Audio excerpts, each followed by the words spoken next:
private members' business. Notice number 5, a motion on cultural celebrations and traditions, to be moved by the member for Barton. The member for Barton. I move the motion relating to cultural celebrations and traditions in the terms in which it appears in the notice paper. The member has the call. Thank you, Deputy Speaker. This year we have witnessed a rare convergence of Lunar New Year, Ramadan and Lent, and this alignment has not been seen since the 19th century.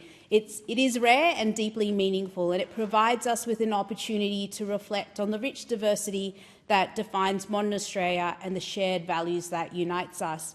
At the same time, communities across Australia are also observing other significant celebrations, including Holi and Passover. Despite their different traditions, they share common themes of reflection, charity, renewal and hope. And these are values that resonate across cultures, faiths and communities, and they are also values that help shape the Australian story. Now, this motion is particularly meaningful to me because my own life has been shaped by diversity in its truest sense. I'm proudly a Sri Lankan and Papua New Guinean Australian. My heritage reflects two rich cultures and traditions. I was also raised by a Maltese and Italian family who helped shape the person I am today. And growing up, I experienced multiple faith traditions. I also learnt about Catholicism through the families, attending church, observing Lent and celebrating Easter. I also grew up understanding Hinduism and Buddhism through my cultural heritage and family. Multiculturalism was simply my life. It is normal to celebrate different traditions, to learn from different cultures, and to understand that faith and identity can take many forms. That is why this rare convergence of Lunar New Year, Ramadan, Lent feels especially significant. It reflects what many Australians experience every day: multiple traditions, shared values, and a sense of belonging that transcends any one background.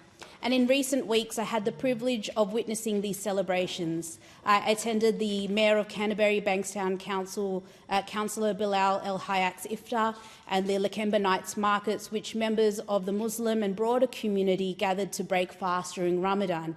My office also attended the Lebanese Community Council of New South Wales iftar. And at each event, and in the spirit of Ramadan, people from different backgrounds came together, shared a meal, and reflected on the importance of compassion and service. And this week I will be attending the Good Friday service at St Charbel's Maronite Church, which is just outside of my electorate of Barton. Good Friday is one of the most solemn and significant days in the Christian calendar, and it is a time of reflection, sacrifice and hope. I'll be also visiting Our Lady of Lourdes Grotto in Earlwood, and it's a place that holds deep personal meaning for me. This is something I visited as a child with the Italian family who raised me.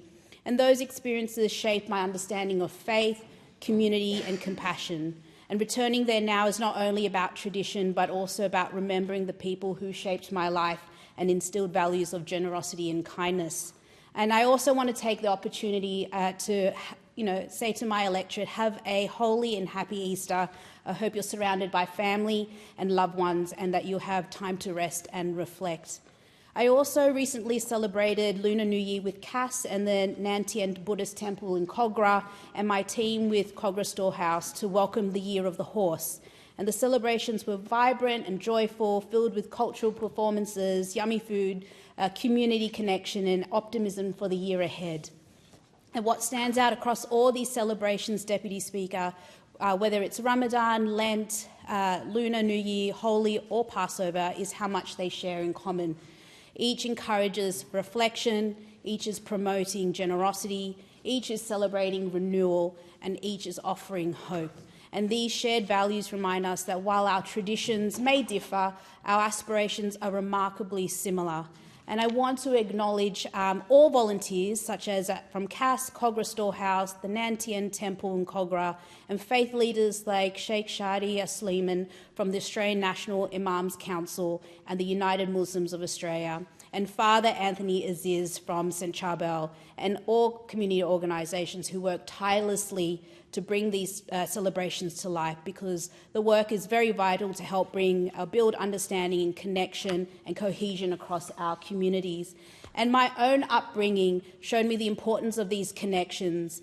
Being raised across cultures and faiths taught me that diversity is something to be embraced and celebrated. And moments like this, when so many important celebrations occur together, remind us that our many traditions form part of very much of a collective Australian story and strengthens our social fabric. In a world that can sometimes feel divided, these moments offer unity, understanding and hope. Thank you.